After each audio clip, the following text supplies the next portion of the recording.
99.9% of law firms miss this completely. The most important part is the KPIs when it comes to intake, which is crucial.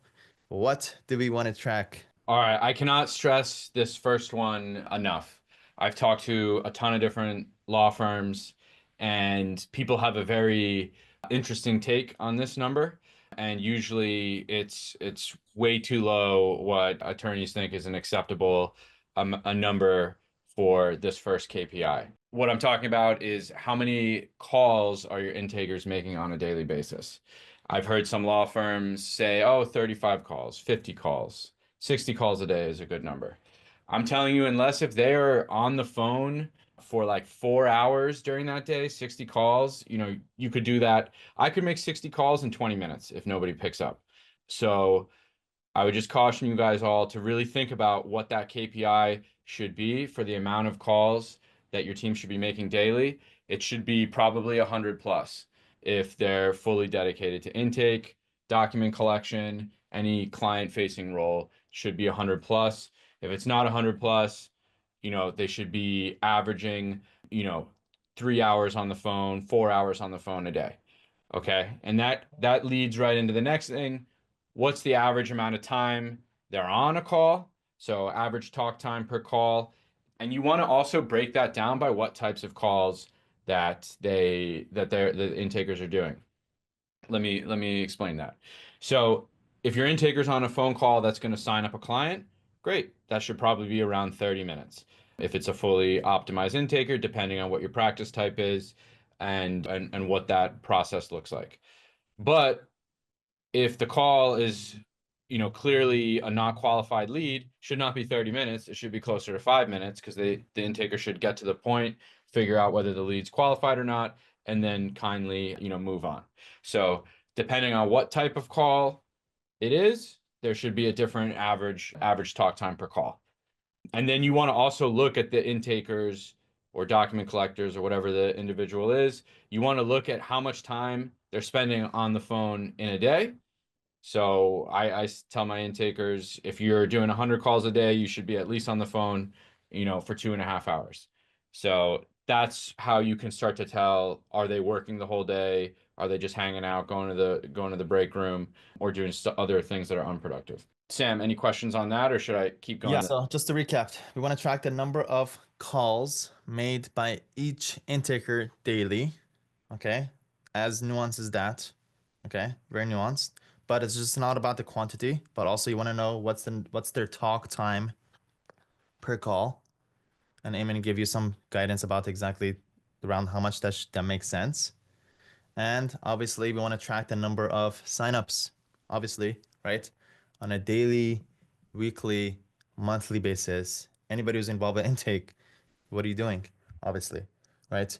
And we break that down. There's a lot of stuff about goals and incentives.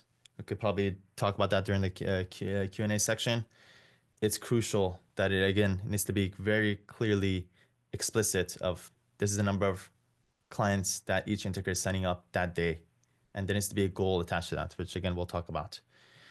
And let's talk about the conversion rate. Eamon, go ahead and take this. All right, conversion rate, super important. Probably one of the most, if you're going to pick one KPI for the intake department, it's the conversion rate. Like Sam said, you also need to absolutely track how many signups you're getting on whatever time period works for your firm. But the conversion rate is something that you also need to be paying very close attention to. If you can score leads as qualified when they come through the door from marketing, the best way to track conversion is what percent of those qualified leads are being signed up. If you're not at that level where you can grade leads as qualified or not, you can simply do this based off of how many retainers are sent and how many retainers are closed. That's another way to look at this metric. But the conversion rate is key to seeing the health of the intake department. If you're not at 30% or more in conversion rate, you've got some work to do somewhere. I've got to tell you. Most firms that I've seen are below 10% when it comes to conversion rate. And you're just leaving your marketing dollars on the table if you're not fully diving in and optimizing this.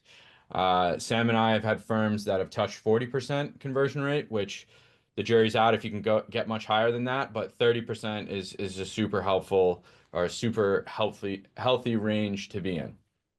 Amazing. And as we noticed, we didn't set signups over a number of leads because we realized over time that marketing's job is to generate qualified leads. So that became the main metric that we hold our marketing to, number of qualified leads that we generate on a daily, weekly, monthly basis. And then when it comes to the intakers, we care about how many signups did you have over the qualified leads.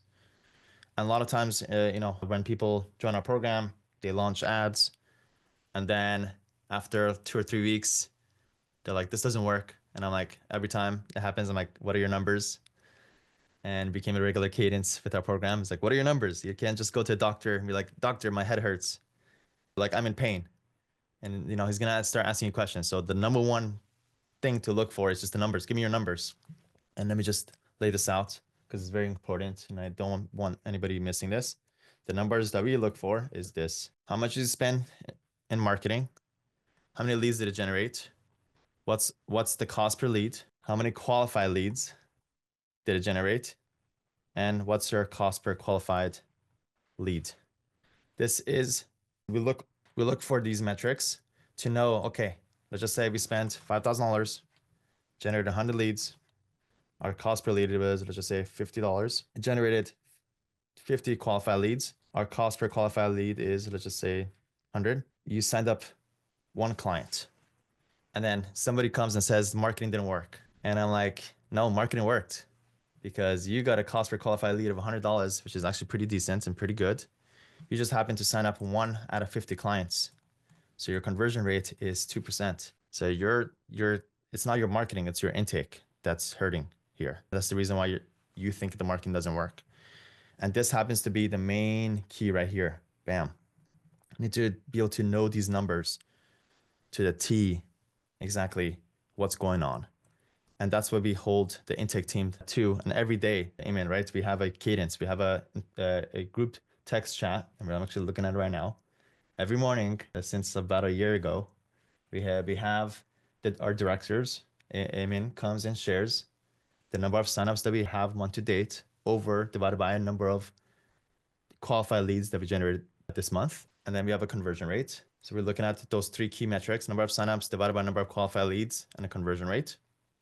And then our marketing team comes in, our marketing director comes in and shares, we got this many qualified leads from this source, this many qualified leads from this source, and this source. And then that becomes their key focus. Okay, number of qualified leads is low today from this source.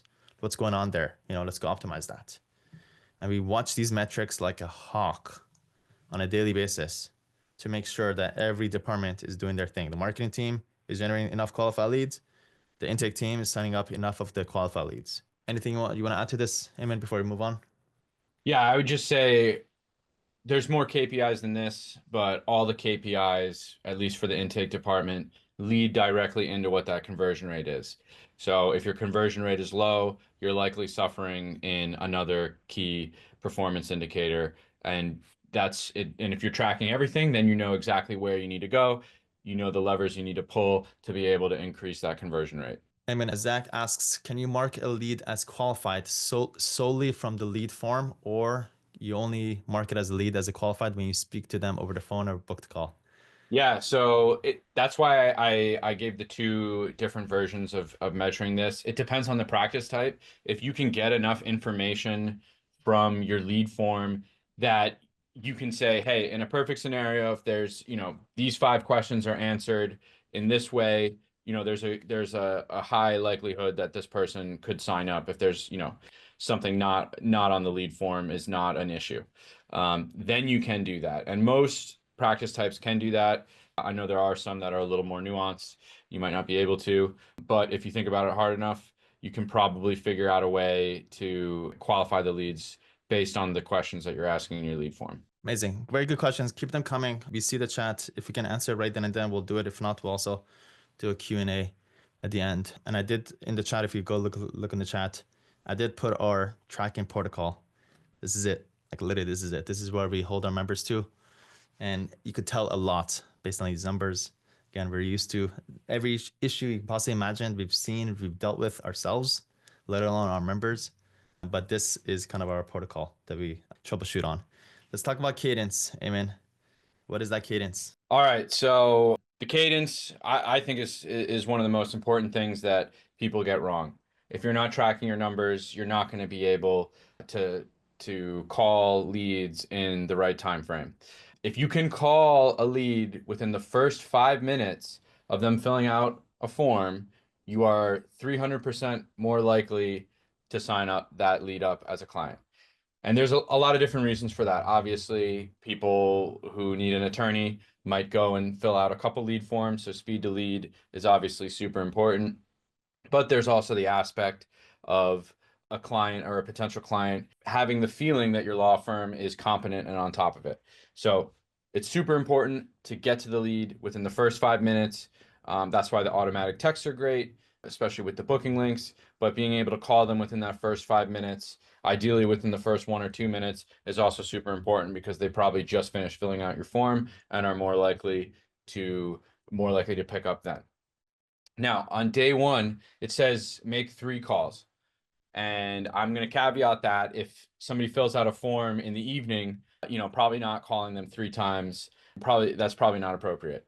But if somebody fills it out earlier in the day, getting them 3 times on that first day is a great way to increase your overall contact rate.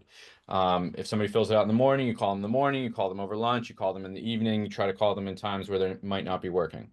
And then after that, you want to roll into 2 calls per day, alternated times. All right. And when you're sending calls, if you're not getting them on the phone, you want to leave a voicemail, you want to send a text, you want to probably send an email as well. But from days 2 through 5, 2 calls a day, alternating time, so you can try to figure out when that person, might not be busy.